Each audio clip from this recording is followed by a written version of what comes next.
코로나19 중앙재난안전대책본부 1차장 보건복지부 장관 박능우입니다.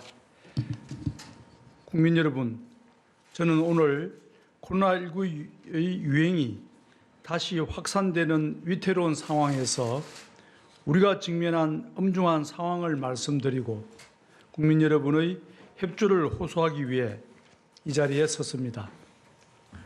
오늘까지 국내에서 신규로 발생한 환자 수가 닷새째 100명을 넘어섰습니다. 11월 8일부터 14일까지 지난 한 주의 국내 발생 환자 수는 하루 평균 122.4명으로 그 직전 주의 88.7명에 비해 크게 증가했습니다. 지난 9월 추석 연휴 기간 이후 환자 발생이 조금씩 증가하기 시작해 10월 중순부터는 그 추세가 더욱 뚜렷해지고 있습니다. 특히 수도권과 강원권의 경우 거리두기 1.5단계로의 객상을 검토해야 하는 심각한 상황으로 이를 사전 예고해 드립니다. 수도권의 경우 11월 8일부터 11월 14일까지 최근 한 주간 하루 평균 환자 수가 83.4명으로 1.5단계 객상 기준인 100명의 80%를 초과하였습니다. 강원권의 경우 최근 한 주간 하루 평균 환자 수가 11.1명으로 이미 1.5단계 객상 기준인 10명에 도달하였습니다. 다만 현재의 집단 감염이 영서 지역에 집중된 점을 고려하여 강원권 전체의 단계 상향은 신중히 검토하고자 합니다.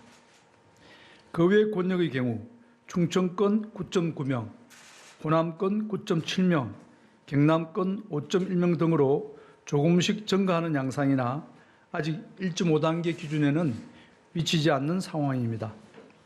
수도권과 강원권의 경우 거리두기 단계 객상 여부를 지자체와 함께 협의해 나갈 예정으로 60대 이상 환자의 비율, 중환자 치료 병상의 여력 등 다양한 참고 지표를 고려하여 결정하게 될 것입니다.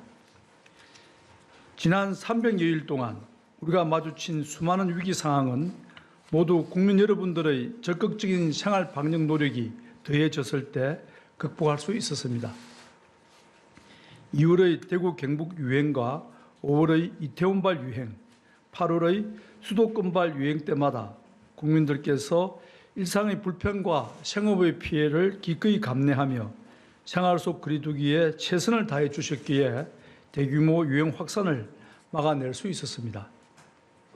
최근까지도 세계적으로는 감염 재생산 지수가 3에서 4를 넘어 엄청난 대유행이 확산되고 있으나 국민들께서 생활 속 방역 관리에 힘써 주신 덕분에 우리나라는 재생산 지수를 1 내외로까지 낮추며 산발적 발생으로 억제해 왔습니다.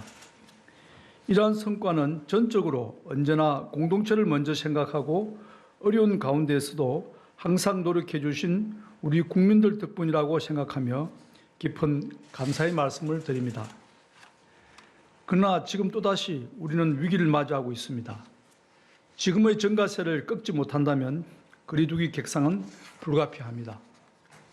하지만 거리두기 객상은 우리가 이미 경험한 대로 국민의 일상과 서민 경제에 큰 어려움을 야기하는 만큼 1단계에서 억제하는 것이 최선의 방안입니다. 이번 위기도 지금까지 국민들이 보여주신 저력을 조금만 더 발휘해 주신다면, 그래서 감염 확산 속도를 조금만 더 늦출 수 있다면 단계 객상 없이도 위기를 극복할 수 있을 것입니다. 특히 최근의 집단 감염 사례는 일상 곳곳에서 나타나 빠르게 확산되는 경향을 보이고 있습니다. 일가족 또는 결혼식이나 제사 모임을 계기로 시작된 집단 감염이 직장 동료나 다중이용시설 이용자를 통해 전파된 이후 다시 그 가족과 지인으로 추가 확산되는 연쇄 감염이 일반적으로 발생하고 있습니다. 대부분의 경우 마스크 착용이 어려운 상황에서 장시간 밀폐된 공간에서 발생하고 있습니다. 밀폐된 실내에서 사람들과 장시간 만나는 상황, 특히 식사처럼 마스크 착용이 어려운 상황은 최대한 피하여 주실 것을 당부드립니다. 불가피한 약속이나 모임의 경우 대화를 할 때에는 항상 마스크를 착용하여 주시기 바랍니다. 마스크 착용은 자신뿐 아니라 사랑하는 가족을 지키기 위함입니다.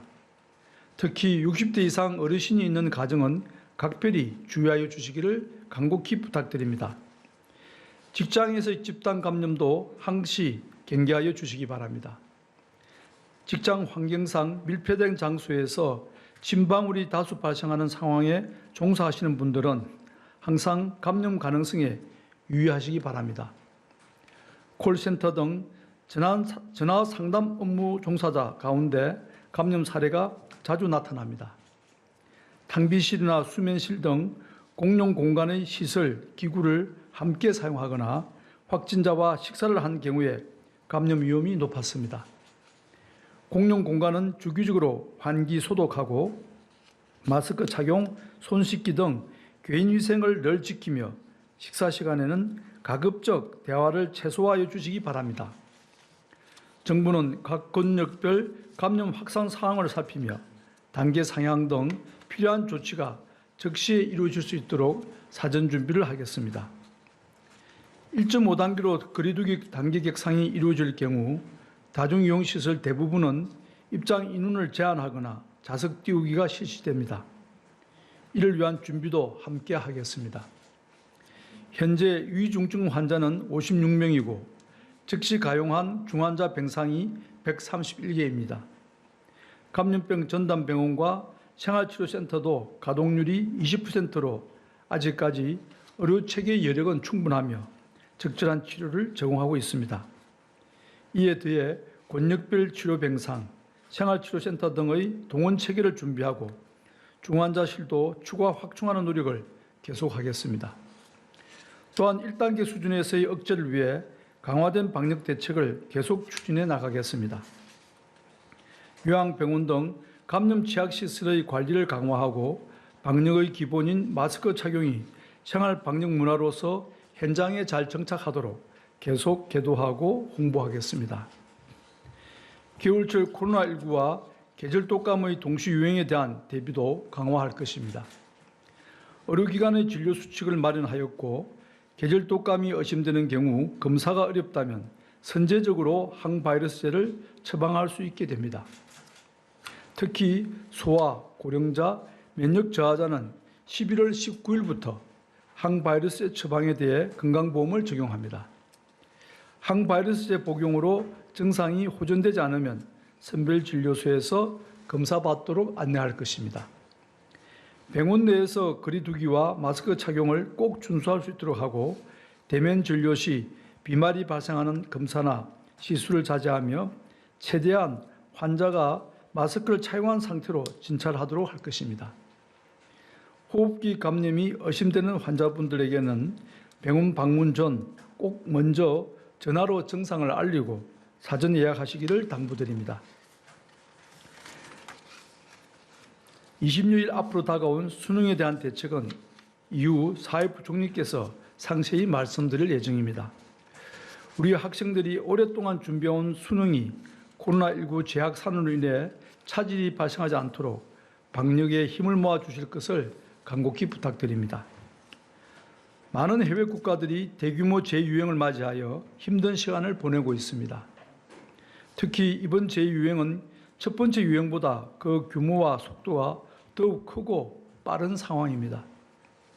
우리도 지금 자칫 긴장을 늦춘다면 언제든 혹독한 겨울이 찾아올 수 있습니다. 지금 다시 방역망의 통제력을 회복하지 못한다면 국민들의 일상생활과 생업에 큰 영향을 끼치는 결정을 내릴 수밖에 없습니다.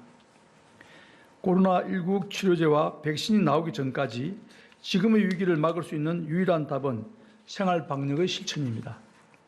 언제나 밀폐, 밀접한 환경을 주의하고 실내에서도 늘 마스크를 착용하며 거리두기와 손 씻기, 주기적인 환기와 소독을 지키는 것입니다. 다시 한번 간곡하게 말씀드립니다. 우리가 잠깐 방심하는 순간 언제 어디서나 감염이 발생할 수 있습니다.